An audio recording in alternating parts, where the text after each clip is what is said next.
Dans cette vidéo, nous allons vous parler de la responsabilité élargie du producteur des produits et matériaux du bâtiment, souvent appelée REP, PMCB. Cette responsabilité élargie concerne la multitude d'acteurs en relation avec les produits du bâtiment. Que vous soyez fabricant, importateur, distributeur ou que vous générez ou récupérez des déchets du bâtiment, cette responsabilité vous concerne. On vous explique qu'est-ce que la REP et comment fonctionne-t-elle. La REP PMCB, la responsabilité élargie du producteur des produits et matériaux de construction du bâtiment, découle de la loi AGEC de 2020. Elle vise à responsabiliser les producteurs quant à la gestion de la fin de vie des produits qu'ils mettent sur le marché. Cette responsabilité peut être déléguée à un éco-organisme. Les entreprises transfèrent leur responsabilité de la gestion de fin de vie des produits à un éco-organisme. D'un côté, les fabricants et importateurs appelés metteurs sur le marché, déclarent les produits qu'ils introduisent sur le marché français à cet éco-organisme. Cette déclaration permet de financer le système de collecte et de reprise des déchets triés du bâtiment au profit des détenteurs de déchets. Cette réglementation, mise en place au 1er mai 2023, vise à améliorer la traçabilité des déchets et à promouvoir le réemploi et le recyclage des matériaux grâce à une reprise plus centralisée et gratuite des déchets triés. Valobat se positionne comme un éco-organisme dédié aux acteurs du bâtiment. C'est dans cette logique qu'il a obtenu l'agrément sur plusieurs filières relevant de la responsabilité élargie du producteur. Les produits et matériaux de construction du bâtiment, PMCB, les articles de bricolage et jardin, ainsi que les déchets d'ameublement. Prochainement, Valobat étendra également son action à la nouvelle réglementation sur les emballages professionnels, avec pour objectif d'offrir à ses adhérents une porte d'entrée unique et simplifiée pour l'ensemble des obligations REP. Qui est metteur sur le marché ? Pour savoir si vous êtes considéré comme un metteur sur le marché, vous avez 2 questions clés à vous poser. Est-ce que vous fabriquez des produits du bâtiment, par exemple des fenêtres, des portails ou des clôtures ? Est-ce que vous importez des produits de l'étranger ? Si vous avez une réponse positive à l'une de ces 2 questions, vous êtes donc bien un metteur sur le marché pour ces produits-ci. Et vous devez vous mettre en conformité vis-à-vis de la réglementation. Pour résumer, un metteur sur le marché est une personne physique ou morale qui place un produit du bâtiment sur le marché français pour la première fois. Si vous êtes un menuisier, vous êtes probablement concerné car vous fabriquez ou importez des produits de menuiserie comme des fenêtres, des portes, des portails ou des clôtures. Vous pouvez également retrouver la liste complète des produits concernés dans notre barème ou dans les textes réglementaires de la REP PMCB. Si vous avez une interrogation ou vous semblez être un cas particulier, n'hésitez pas à nous appeler au numéro à la fin de la présentation. Nous pouvons faire un diagnostic avec vous directement en ligne. Même si vous travaillez avec les produits sur mesure ou en petite quantité, vous êtes considéré comme un metteur sur le marché.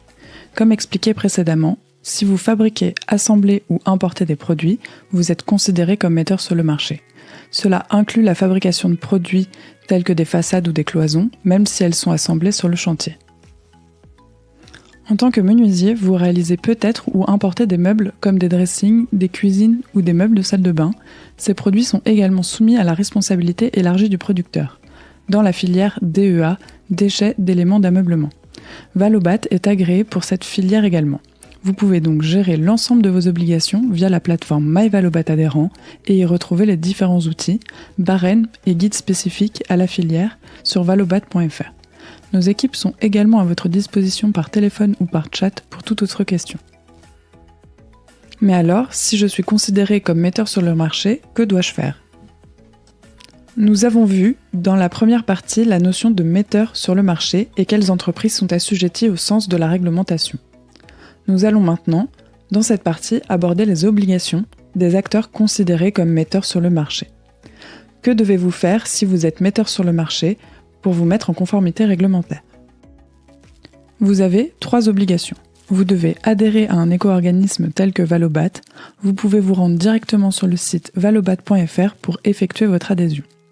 Vous devez déclarer vos produits mis sur le marché chaque année pour lesquels vous êtes concerné et régler vos factures d'éco-contribution.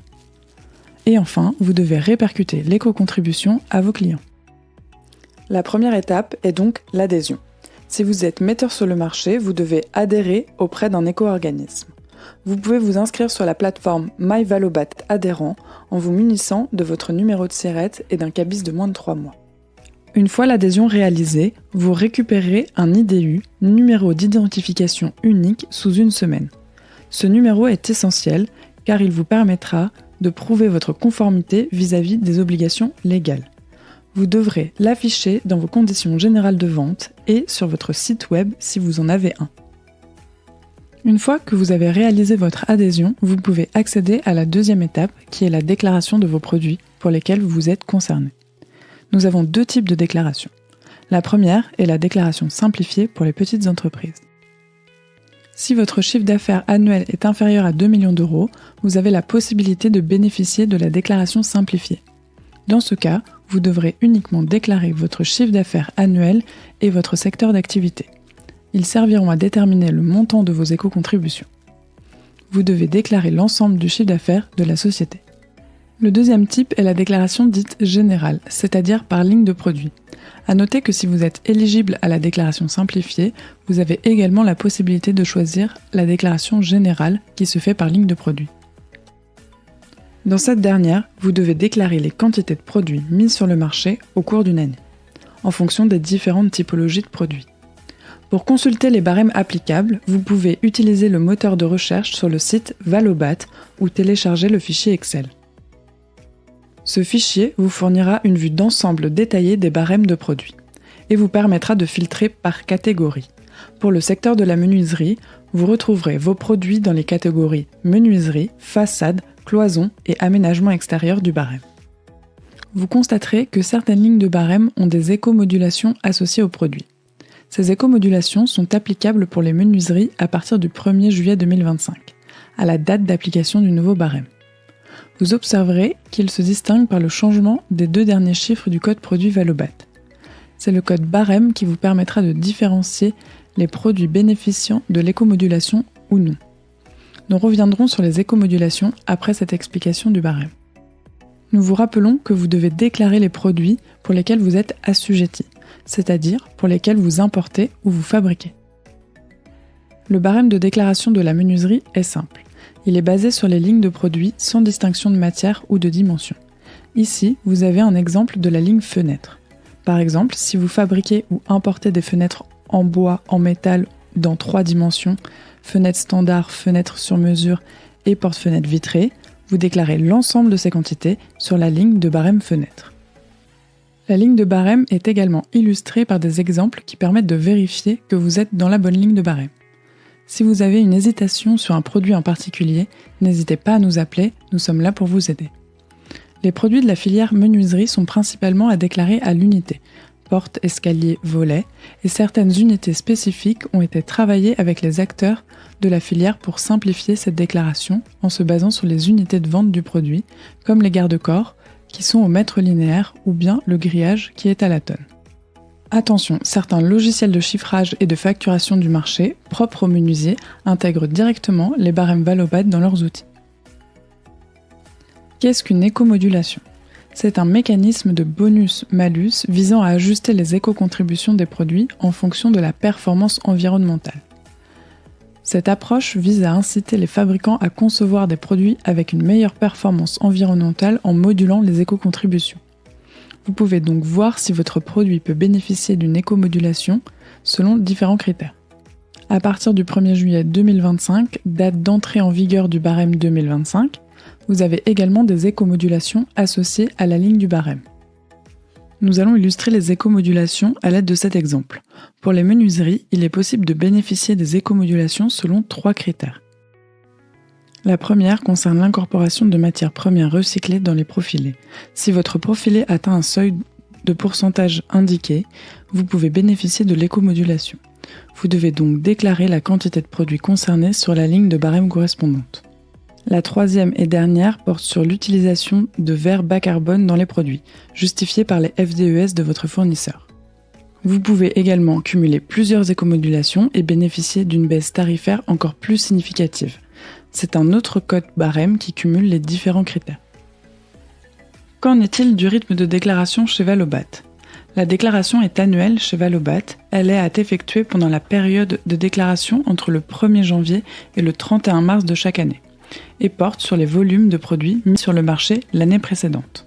Si vous avez opté pour la déclaration simplifiée au chiffre d'affaires, c'est aussi à cette période que vous devrez déclarer votre chiffre d'affaires de l'année précédente. On vous demandera de vous connecter qu'une seule fois par an pour effectuer votre déclaration. La mécanique de la déclaration se divise en 2 étapes.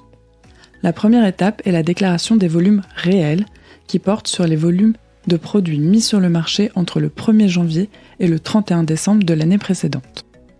La deuxième est la déclaration prévisionnelle de l'année en cours et permet d'ajuster les acomptes d'éco-contribution pour l'année en fonction des prévisions mises sur le marché. Pour la déclaration prévisionnelle, vous pouvez la valider en un clic. L'application va reprendre automatiquement les quantités de l'année précédente. Mais vous pouvez les modifier si vous estimez avoir une baisse ou une augmentation de votre activité pour l'année à venir. Tout au long de l'année, vous allez recevoir vos acomptes de facturation basés sur votre déclaration prévisionnelle. Et en début d'année suivante, une fois la déclaration prévisionnelle validée, vous allez recevoir une facture ou un avoir de régulation. N'oubliez pas de remplir dans votre espace MVA les éléments nécessaires dans l'onglet Moyens de paiement. À la suite de votre adhésion, comme expliqué précédemment, vous aurez accès à votre espace de déclaration MyValobat adhérent. Vous pouvez gérer vos différentes déclarations annuelles, mais aussi vos déclarations sur les autres REP, comme ABJ, articles de bricolage et jardin, et DEA, éléments d'ameublement, sur lesquels Valobat est agréé. Vous retrouverez également, via votre espace documentaire, une multitude de documents pour vous aider dans la démarche, tels que votre attestation d'adhésion, les différents guides, des modèles de courrier d'information pour vos clients ou vos fournisseurs pour vous appuyer. Pour vous aider dans votre déclaration, vous pouvez également consulter le guide de la déclaration qui vous aidera sur les règles de déclaration spécifiques à la menuiserie. Par exemple, vous retrouverez les règles de comptabilisation des blocs baies ou également les règles des pièces de SAV, à savoir qu'ils ne sont pas à déclarer car ils sont compris dans le prix unitaire du produit. Nous arrivons sur la 3e étape des obligations réglementaires des metteurs en marché, la répercussion. Vous avez pour obligation de répercuter l'éco-contribution sans réfaction, c'est-à-dire sans diminution de prix. Nous avons réalisé ce guide de la répercussion pour vous aider à répercuter correctement cette éco-contribution. Nous avons illustré les possibilités avec les différents exemples pour vous aider dans l'affichage de l'éco-contribution sur les factures. D'autres points importants sont détaillés, comme l'obligation d'affichage de l'IDE, comme expliqué dans la partie adhésion de cette vidéo. Pour résumer vos obligations, si vous êtes considéré comme metteur sur le marché, vous devez adhérer à un éco-organisme tel que Valobat.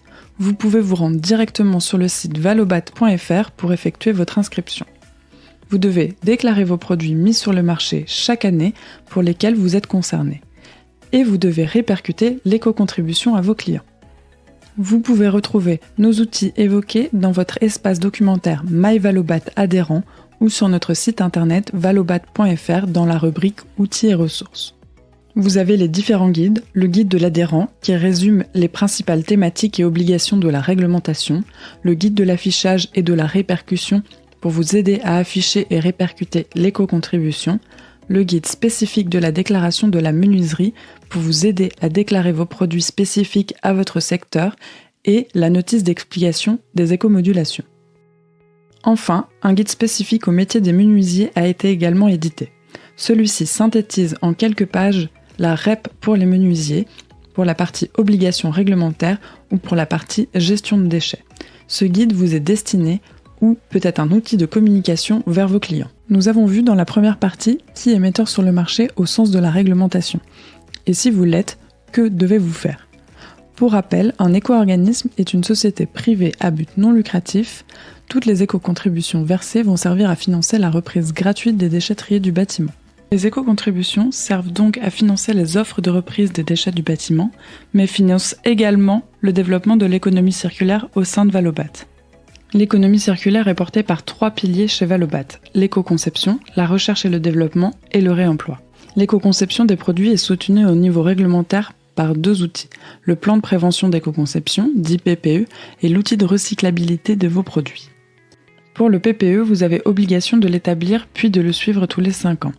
Valobat vous facilite l'exercice en vous proposant 3 manières de le réaliser dans votre espace MyValobat adhérent. Soit de manière allégée, individuelle ou collective. Par exemple, certains PPE ont été travaillés avec des fédérations. Pour information, 2 PPE ont été réalisés pour la filière menuiserie en fonction des produits. Le PPE a pour objectif d'aider les entreprises à avancer dans la gestion de la prévention des déchets et l'éco-conception. Pour l'outil de recyclabilité qui vous permet d'identifier et d'afficher le niveau de recyclabilité de vos produits, Valobat met à disposition un outil permettant d'identifier si vos produits sont considérés comme recyclables ou non.